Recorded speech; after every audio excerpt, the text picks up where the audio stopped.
Dear students, good morning. Myself Deep welcomes you all in today's class. Today we are going to read Black Aeroplane and this is for class 10 written by Frederick Fawcett.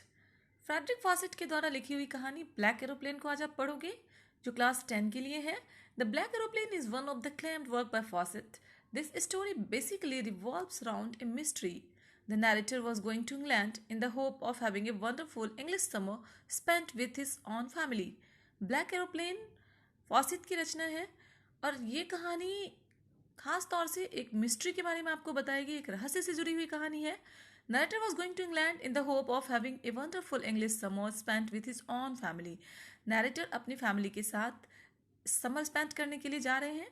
The narrator is flying an old Dakota aeroplane to England. और narrator अपने old Dakota aeroplane से England की तरफ उड़ रहे हैं. Eight midnight, मध्य रात्रि का वक्त है.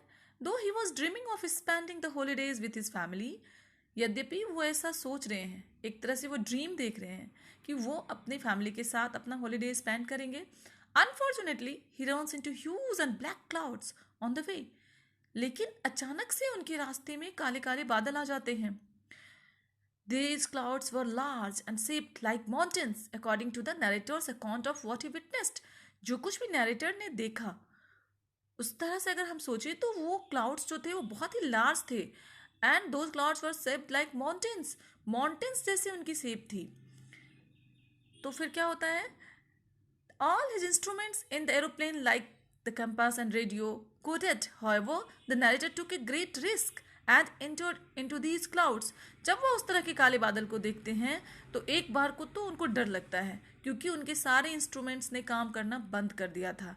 लेकिन फिर भी वो रिस्क लेते हैं and enter into these clouds और उस क्लाउड में ही अपनी डकोटा प्लेन जो है उसको लेके चले जाते हैं. He suddenly saw a black aeroplane right before him. और अचानक उन काले बादलों के बीच में उनको एक ब्लैक एरोप्लेन दिखता है बिल्कुल सामने. The pilot of this particular aeroplane wave to the narrator asking him to follow his route. और जब उस ब्लैक एरोप्लेन के पायलट ने नरेटर को देखा तो उन्होंने उनको अपने फ्लाइट को फॉलो करने के लिए कहा. The narrator follows him in a discipline manner although his fuel tank is depleted.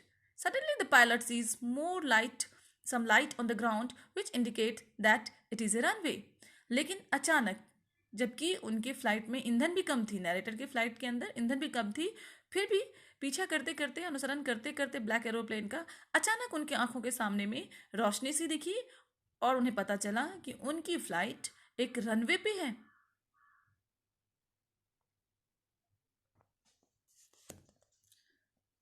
Next part of the story is he safely lands his aeroplane as a result.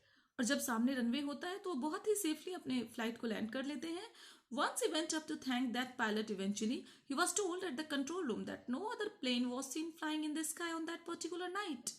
और तब जब वो उस पायलट को, वो ब्लैक एरोप्लेन के pilot को धन्यवाद देने के लिए पता करते हैं, जाते हैं, तो उन्हें बताया जाता है कंट्रोल रूम में कि no other plane was seen flying in the sky on the particular night.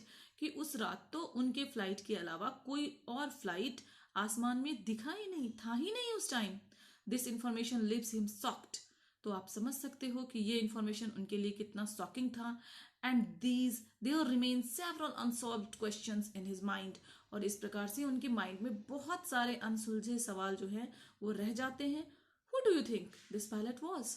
आपको क्या लगता है कि ये पायलट कौन था? And I must like to tell you the moral of this story is that this story teaches us that man should not give up his hopes. ये कहानी हमें ये शिक्षा देती है कि इंसान को कभी भी उम्मीद का साथ नहीं छोड़ना चाहिए. Thanks for watching. In the next video we will read the other lessons.